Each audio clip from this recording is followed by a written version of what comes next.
안녕하세요. 헌터입니다. 오늘 분석해볼 기업은 에코프로 BM입니다. 주가는 오랜 기간의 조정을 끝으로 8만원대에서 반등에 성공을 했고 14만원 근처까지 올라갔다가 최근에 다시 한번 조금씩 하락이 진행이 되고 있습니다.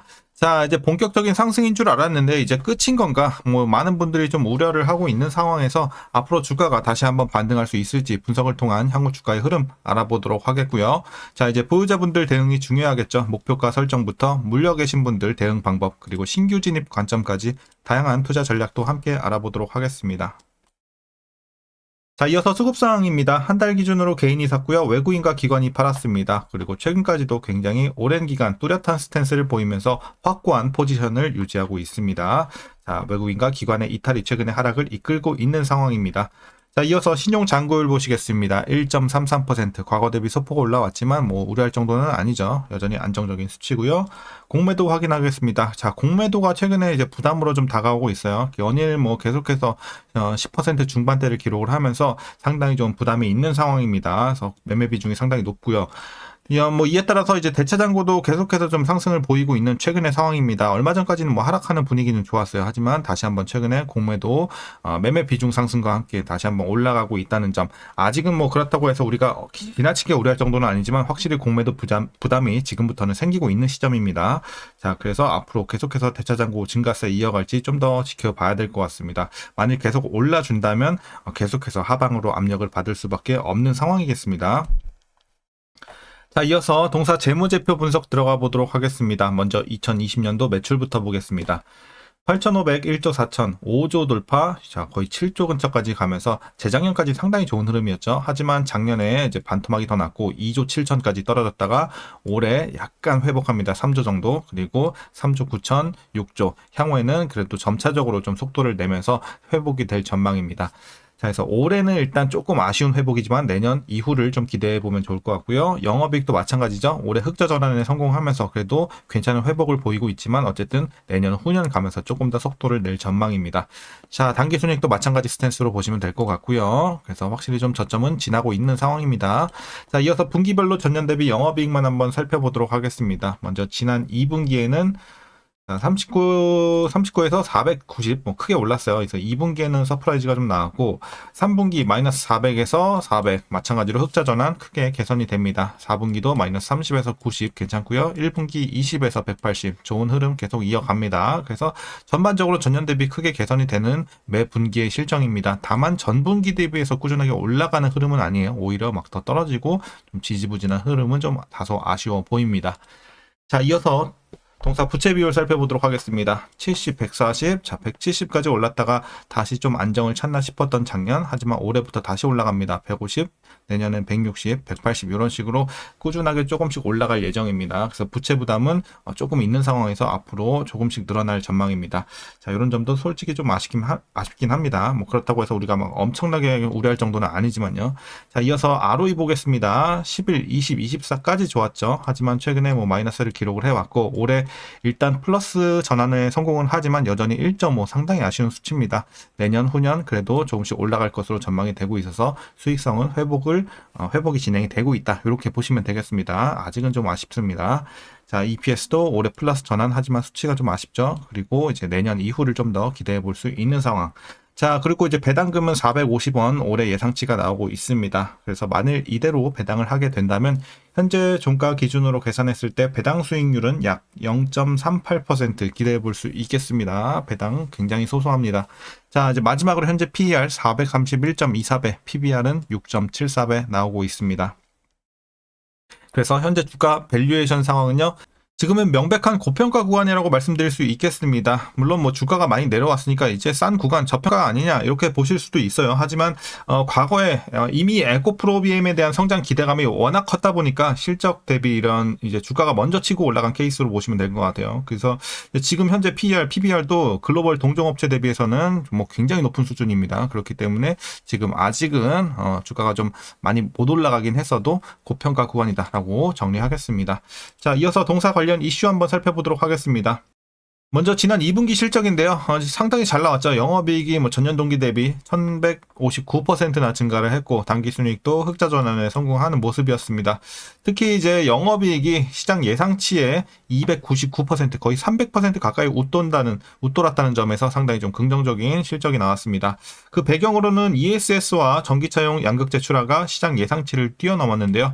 특히 ESS양 매출이 두드러졌는데 전분기 대비 무려 100%가 넘게 늘어난 810억 원 기록을 했습니다. 게다가 인도네시아 니켈 재련소 투자에서 405억 원의 이익이 반영이 되면서 수익성 개선에 큰 역할을 한 점도 상당히 좋았습니다. 이어서 이제 3분기 실적도 양호할 것이라는 전망도 괜찮아 보입니다. 고객사 신규 라인 가동, ESS양 매출 증가로 전분기 대비 매출 성장이 이루어지는 가운데 인리 투자 이익이 더해질 것으로 예상이 나오고 있습니다.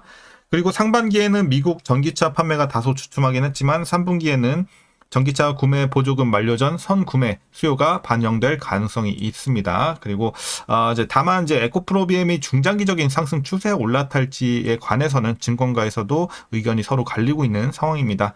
전기차 구매 보조금이 종료가 되면 4분기 주사업인 전기차량 수요가 흔들릴 거라는 전망이 나왔기 때문이죠. 자, 반면에 이제 양극재 라인업 확대와 글로벌 공급망 재편이라는 구조적 변화에 기대를 거는 시각도 존재합니다. 에코프로 BM은 리튬 인산철, 리튬 망간리치, 고전압 미드 니켈 등으로 양극재 라인업을 확장하겠다고 밝힌 바 있는데요.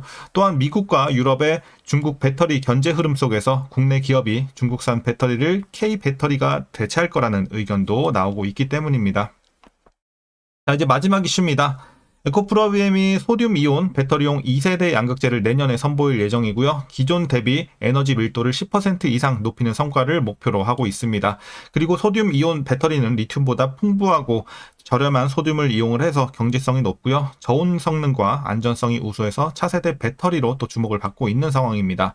그리고 현재 중국이 기술 개발을 선도하고 있긴 합니다만 에코프로 BM은 국내 최초로 전용 파일럿 라인을 구축하면서 성능 면에서도 중국 업체를 앞선 결과를 내고 있는데요. 이에 따라 국내에서도 소듐이온 배터리 상용화 가능성이 커지고 있고 종합적인 배터리 생태계 구축이 필요하다는 지적도 나오고 있습니다. 자, 그래서 소듐이온 배터리 향후에 우리가 또 잠재된 모멘텀으로 자리를 잡을 전망입니다. 좋은 내용이었습니다. 자, 최근의 이슈 이렇게 정리하겠습니다. 일단 호재와 악재가 악재라기보다는 좀 불확실성이 같이 존재하고 있는 상황이다 정도로 보시면 될 것 같고, 이제 마지막으로 여러분들 투자 전략 설명드리면서 영상 마치도록 하겠습니다.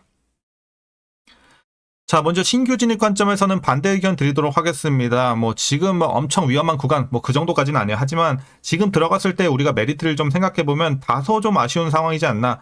아무래도 고평가 구간 이런 점도 있고, 그리고 그 공매도 부담이 좀 상당히 커요, 최근에. 그렇기 때문에 이런 것들이 조금 완화가 돼야지 우리가 조금 이제 횡보 또는 상승까지도 노려볼 수 있는 상황이다라는 관점에서 일단 지금 들어갔을 때 굳이 메리트 있는 상황이다라고 보여지고 있지는 않은 현재 주가의 레벨입니다. 그렇기 때문에 아싸리 더 많이 내려가든지 아니면 좋은 재료가 좀 더 들어오거나 공매도 쪽에서 좀 해결이 되고 이런 불확실성이 좀 더 제거된다는 이런 이슈들이 들어와 준다면 충분히 신규 진입도 가능한 상황이다. 하지만 지금은 아니다. 이런 관점으로 설명드리겠습니다.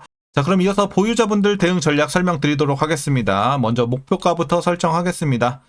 자, 현재 목표가는 15만원 제시하도록 하겠습니다. 일단 많이는 못 들어요, 현재 상황에서는. 그래서 15만원까지 일단은 제시를 해드리도록 하겠고, 물론 이제 내년, 후년 가면서는 당연히 목표 주가 상향 가능성이 크죠. 하지만 지금 상황에서 아직은 당분간은 조금 횡보하거나 10만원에서 15만원 요 사이 박스권 구간 있죠. 여기서 조금 지지부진한 흐름 이어갈 것 같아요. 그리고 내년 이후부터는 조금씩 상승 추세로 분위기 전환하지 않을까, 이렇게 보고 있습니다. 그래서 시간이 다소 많이 필요하다, 이렇게 보고 있는 관점입니다. 자, 그래서 여러분들 일단 홀딩 하실 분들, 난 장기로 볼 거다 상관없다 하시는 분들 홀딩 하셔도 상관없습니다. 하지만 조금 짧게 보셨다든지 어느 정도 단기 수익을 생각하셨던 분들은 종목 교체하거나 나오시길 권장 드리도록 하겠습니다. 자, 그럼 이어서 이제 마지막으로 위에서 물려 계신 분들 대응 전략입니다.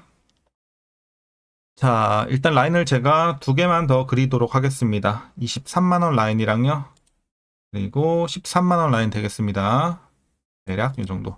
자, 그래서 여러분들 일단 기본적으로 목표 주가 15만 원 밑에 안착시키면 뭐 제가 봤을 때 큰 문제는 없을 것 같습니다. 다만 이제 과거에 너무 고점에 형성이 되어 있었기 때문에 위에서 물린 분들이 좀 문제가 되겠죠. 위에서 물리신 분들은 사실 뭐 갑자기 15만 원 밑으로 빼긴 좀 힘들 수도 있어요. 그런 분들은 제가 여기 보조 라인 하나 더 그렸죠. 23만 원 라인. 23만 원 밑에라도 최소한 좀 안착시켜 주셔야 여러분들이 수년 이내에 좀 나갈 수 있는 기회 가질 수 있지 않을까 이렇게 보고 있습니다. 자, 그리고 이제 마지막으로 13만 원 라인 요거 있죠? 요 밑에 계신 분들은 물타지 말라는 라인이에요. 13만 원 밑에 이미 여러분들 평단에 위치가 되어 계신다면 굳이 물탈 필요 없습니다. 그냥 보유만 하세요. 여기서는 어차피 물타봐야 평단 얼마 안 내려오는데 여러분들 비중만 커지기 때문에 상당히 비효율적이다라는 관점에서 그냥 보유만 하시라고 말씀드리겠습니다. 14만 원 언더요. 자, 그래서 오늘 물타기 전략까지 이렇게 설명드렸고요. 그럼 오늘 영상 여기서 마치도록 하겠습니다. 자, 그럼 오늘도 시청해 주셔서 감사합니다.